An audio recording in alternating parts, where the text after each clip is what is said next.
As World War II in Europe neared its end, the German army faced several challenges, particularly in the availability of military equipment. Among these difficulties was the critical shortage of mobile tank destroyers. In response, German engineers resorted to various makeshift solutions designed to compensate for the lack of resources while maintaining operational effectiveness.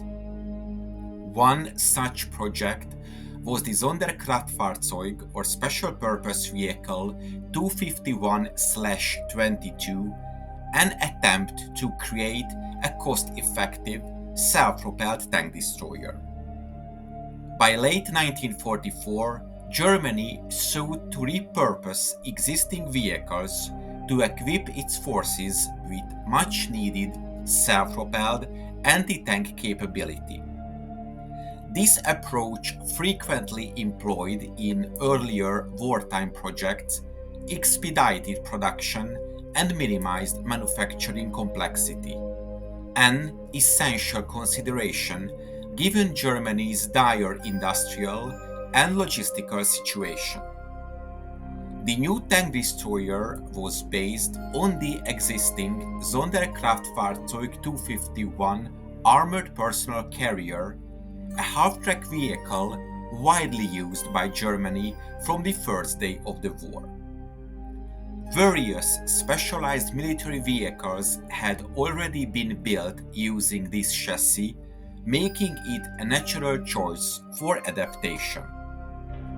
For this project, the Sonderkraftfahrzeug 251 was modified to mount the 7.5 cm PaK 40 anti-tank gun, a weapon still capable of effectively engaging enemy armored vehicles. The official designation of the new modified vehicle was the Mittlerer Schützenpanzerwagen mit PaK 40, or the medium armored vehicle with the PaK 40 cannon, but it was more commonly known as the Sonderkraftfahrzeug 251/22. Although any version of the APC could theoretically serve as the base for this conversion, by the time production began, earlier models had already been phased out. As a result, all 251/22 vehicles were built using the newer Ausführung D or D variant, which had been in production since mid-1943.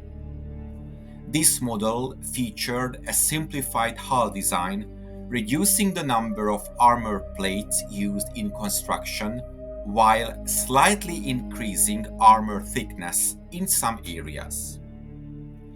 Despite these changes, the vehicle's general layout remained unchanged, with an engine compartment at the front and a crew compartment behind it. To accommodate the 7.5 cm PaK 40 gun, significant modifications were required in the troop compartment, which was repurposed as a fighting compartment. A mounting system was installed for the gun, and a large cutout was made in the upper front section of the hull to fit the weapon's recoil mechanism. The 7.5 cm PaK 40 gun, originally designed as a towed artillery piece, was adapted for the vehicle mounting. The towed gun featured a wheeled carriage with stabilizing trials, but for its self-propelled version, these elements were removed, and the remaining assembly was secured on a pedestal mount inside the vehicle. The gun's barrel extended over the hull's front, with its original armored shield providing additional crew protection. This mounting system was not entirely new. It had been previously used on the Sonderkraftfahrzeug 234/4, a wheeled tank destroyer vehicle.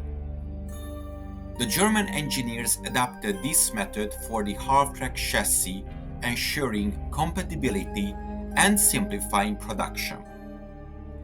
Depending on the ammunition used, projectiles could reach velocities of up to 930 meters per sec, allowing them to penetrate up to 150 millimeters of armor at 500 meters and 97 millimeters at 1000 meters. A well-trained crew could achieve a firing rate of up to 14 rounds per minute. Love diving deeper into military history? This video is supported by my YouTube members who get exclusive videos weekly, not available anywhere else for their kind support. You can join their ranks easily. Just hit the join button now to get the exclusive videos and much more. Thank you for supporting me. I couldn't be doing it without your help. If you want to know more about Germany's Panzer tactics, check out my ebook in the description. However, mounting this powerful weapon on a relatively light and unarmored chassis resulted in some drawbacks. The gun's horizontal aiming was limited to 20 degrees left and 18 degrees right due to space constraints. Vertical movement ranged from -3 degrees to +22 degrees. The vehicle carried only 22 rounds of ammunition, meaning additional support from ammunition carriers was necessary for sustained combat. For self-defense, the vehicle was equipped with an MG-34 or MG-42 machine gun, which could be mounted on the vehicle's standard rear pintle or used manually. The vehicle had a four-man crew, a driver positioned at the front and 3 other crew members, a commander, a gunner, and a loader situated in the fighting compartment. The driver and the commander had observation hatches, but the rest of the crew relied on direct visual observation over the vehicle's side armor. Entry and exit were through the standard rear door. While the new vehicle retained the dimensions of its base model, the addition of the PaK-40 increased its overall height to about 2.2 meters. This modification, along with the added weight of the gun, reduced the vehicle's mobility. Although it could still reach speeds of up to 50 km per hour on roads, its off-road capabilities were hindered. The increased weight also led to greater strain on the suspension and transmission.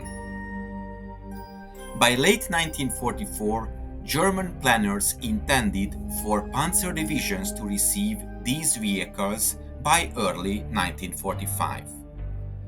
Each division was expected to have several dozen vehicles, 9 in the anti-tank battalion, 3 in the reconnaissance battalion, and 6 for fire support. Production relied on repurposing existing Ausführung D APCs, many of which had been sent to rear depots for repair. Unnecessary components were removed, and the vehicles were refitted with the PaK-40 guns before being sent back to frontline units. However, worsening war conditions soon disrupted production, and manufacturing ceased after only a few months. Estimates of total production are different, with figures ranging from fewer than 100 to approximately 250 units. On the battlefield, the new vehicle had mixed results. While its firepower was adequate against Allied armored vehicles, its thin armor offered little protection against enemy fire. Additionally, the PaK-40's powerful recoil was too much for the half-track chassis, causing mechanical failures and reducing cross-country mobility. Many vehicles broke down in transit or became stranded in combat, forcing their crews to abandon them. Some of these vehicles fell into enemy hands. Several vehicles used in Yugoslavia were captured and later deployed against the German forces. Despite heavy losses, some 251/22 units remained in use by mid-1945. Many of these belonged to the Yugoslav army, which continued operating them for years due to a lack of alternative equipment. The last Yugoslavian 251/22s were decommissioned in the mid-1950s. Today, a few original vehicles have survived, along with modern replicas based on late production models. At its inception, the 251/22 seemed like a practical solution for Germany's dwindling resources.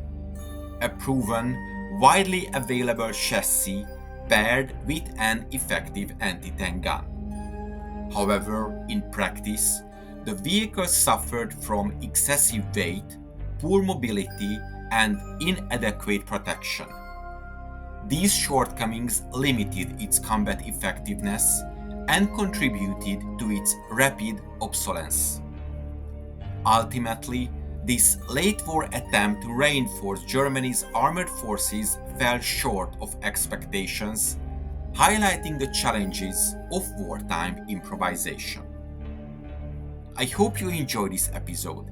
If you want to support my channel, check out the PayPal donation link in the description or consider becoming a member.